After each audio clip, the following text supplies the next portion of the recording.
मज़र नाजरीन, इस वक्त हम जीटा माल के सामने खड़े हैं। इसके सामने गीगा माल है जो आप देख रहे हैं, और जीटी रोड ये सामने नज़र आ रहा है आपको।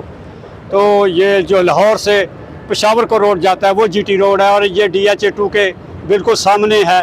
और इसके बैक साइड पे DHA3 है।